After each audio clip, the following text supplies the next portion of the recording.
एक बड़े से जंगल में। अरे टूनी, ये देख, तेरे लिए जूते लाया हूँ। और तू जानती है, ये जूते मैंने सेठ को बेवकूफ़ बना कर लिए हैं। हाँ, तो जल्दी दिखाइए मुझे वो जूते। ये देख कैसे हैं, अच्छे हैं ना? अरे मुफ्त का माल तो अच्छा ही होता है, लेकिन ये क्या, इसके आपने मैचिंग मोजे नहीं लिए?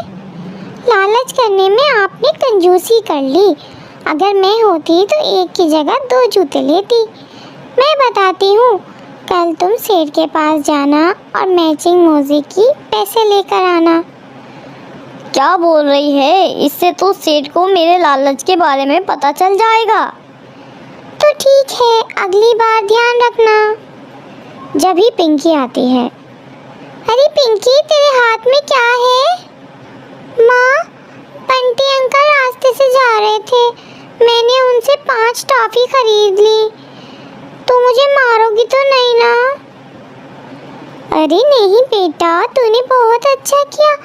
तू बिल्कुल अपने माँ बाप के नक्शे कदम पर चल रही है। चल, अब मैंने दाल चावल रख दिए हैं, इसे खा ले। मैं रानी आंटी के यहाँ जा रही हूँ। ये कहकर टूनी रानी जोड़िया के घर चली जाती है।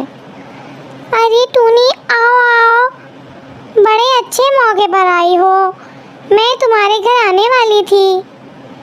क्यों, क्या बात है रानी? और ये क्या, तूने इतने सारे बैग पैक क्यों किए हुए हैं? कहीं जा रही है क्या?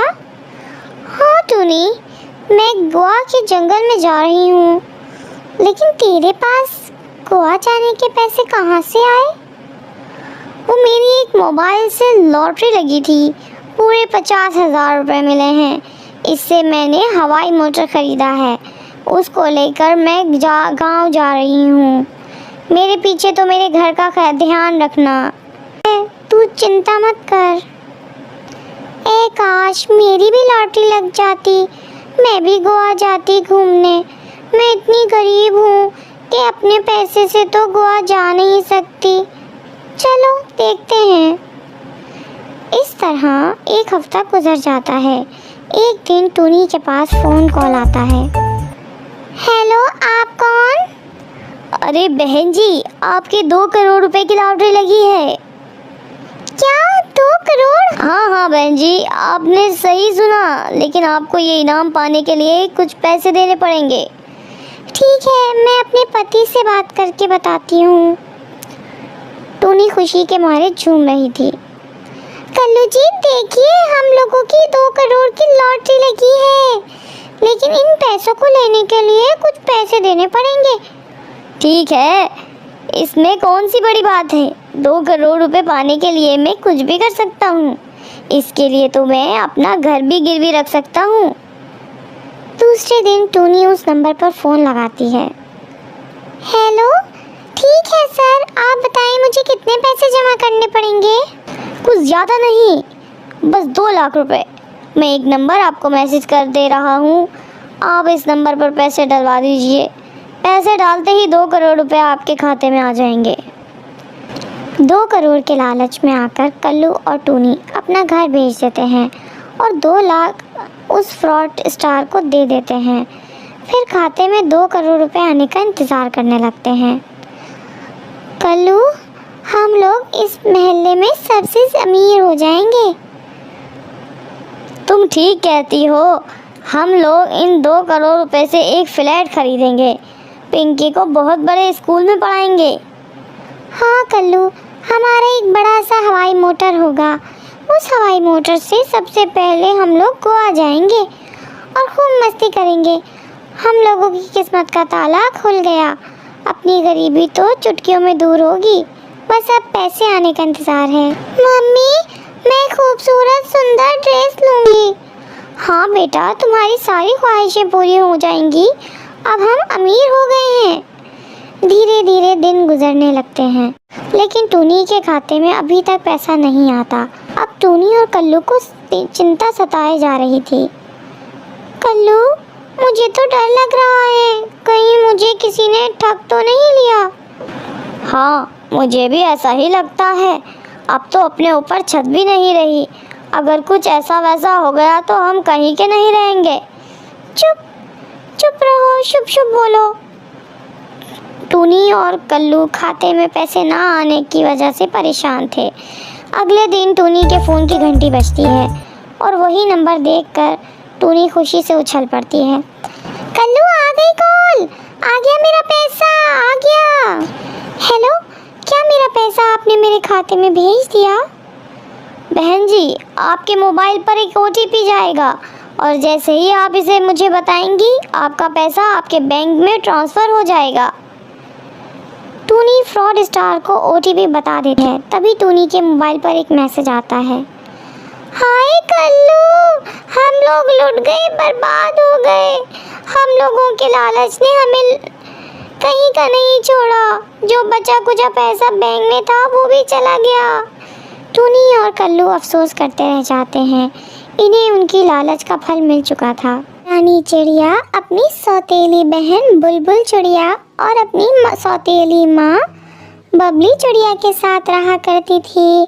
रानी की माँ मीनू चिड़िया की मौत कुछ ही महीनों पहले एक हादसे के कारण हो गई थी।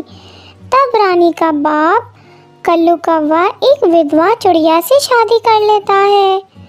बुलबुल चिड़िया उसकी बेटी थी। बुलबुल चिड़िया रानी पर बहुत ज़्यादा जुल्म करती थी। एक दिन रानी खाना पका रही थी, तभी बुलबुल आती है और रानी से कहती है, मैंने तुमसे चाय मांगी थी, तूने अभी तक मुझे चाय नहीं दी। दीदी, ये देखो, मैं चाय ही बना रही हूँ। जैसे ही चाय उबल जाएगी मैं आपको लाकर देती हूँ। थोड़ी देर बाद रानी चाय लाकर बुलबुल को देती है। चाय पीते ही बुलबुल रानी पर चिल्लाने लगती है, ये तूने चाय कैसी बनाई है? इसमें तो चीनी बिल्कुल नहीं है। ले, इसे तू ही पी ले। इतना कहकर वो चाय की प्याली फेंक देती है। बुलबुल चिड़िया को गुस्सा में देखकर रानी रोने लगती है। रानी के रोने की आवाज़ सुनकर बबली चिड़िया वहाँ आ जाती है। तब रानी रोते हुए उससे कहती है, माँ, ये देखो, दीदी ने सारी चाय फेंक दी। रानी, तू मेरी बेटी की शिकायत मुझसे मत किया कर। चल कर सफाई कर। रानी को पूरा साफ करना पड़ता है। दिन भर काम करने के बाद रानी रात को अपने घोंसले में जाती है और अपनी माँ की तस्वीर के सामने फूट फूट कर रोने लगती है। माँ, तू मुझे छोड़कर कहाँ चली गई माँ? बुलबुल चिड़िया मुझे बहुत तंग करती है। पापा भी अब मुझसे पहले की तरह प्यार नहीं करते। वो रोते रोते सो जाती है। अगले दिन बुलबुल चिड़िया स्कूल जाने के लिए तैयार हो रही थी। अरे महारानी, मेरा स्कूल ड्रेस कहाँ है? तूने प्रेस तो कर दिया है ना? बुलबुल के चिल्लाने की आवाज़ सुनकर बबली वहाँ आती। नहीं दीदी, कल मेरा हाथ खाना बनाते वक्त जल गया था, इसलिए मैं प्रेस नहीं कर पाई। तू खा खा कर मोटी हो गई है, तुझे चर्बी चढ़ गई है। अब तुझसे कोई काम नहीं होता। माँ, इसे अभी इसी वक्त घर से निकालो। अब ये हमारी किसी काम की नहीं। अब बबली चिड़िया बुलबुल से कहती है, बेटा, अगर हम लोगों ने इसे घर से निकाल दिया तो इसका बाप हम लोगों को भी घर से निकाल देगा। इसका दूसरा इलाज है मेरे पास। इस तरह कुछ दिन गुजर जाते हैं। अब बबली चिड़िया रानी को खाने के लिए बहुत थोड़ा सा खाना देती थी। धीरे धीरे रानी कमज़ोर होती जा रही थी। एक दिन बबली चिड़िया रानी से कहती है, जा नदी से पानी भरकर पीने का पानी लेकर आ, ख़त्म हो गया है। माँ, मैं नदी से पानी कैसे निकालूंगी? मैंने कभी नदी से पानी नहीं निकाला। मैं नदी में गिर जाऊंगी। तू डरती क्यों है? तेरे साथ में बुलबुल चिड़िया भी जा रही है। हिम्मत करके रानी चिड़िया पानी भरने के लिए नदी पर जाती है। जैसे ही वो नदी में पानी भरने लगती है, बुलबुल चिड़िया उसे नदी में धक्का देने के लिए जाती है।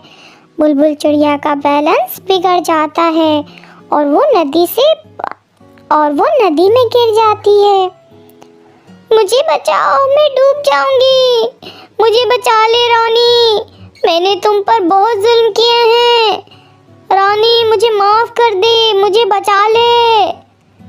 किसी तरह से रानी रस्सी नदी में डालती है। तुम चिंता मत करो, ये रस्सी जल्दी से ले लो दीदी और ऊपर आ जाओ। बुलबुल चिड़िया रस्सी पकड़कर नदी से बाहर आ जाती है। उस दिन के बाद से दोनों बहनें खुशी खुशी रहने लगती हैं।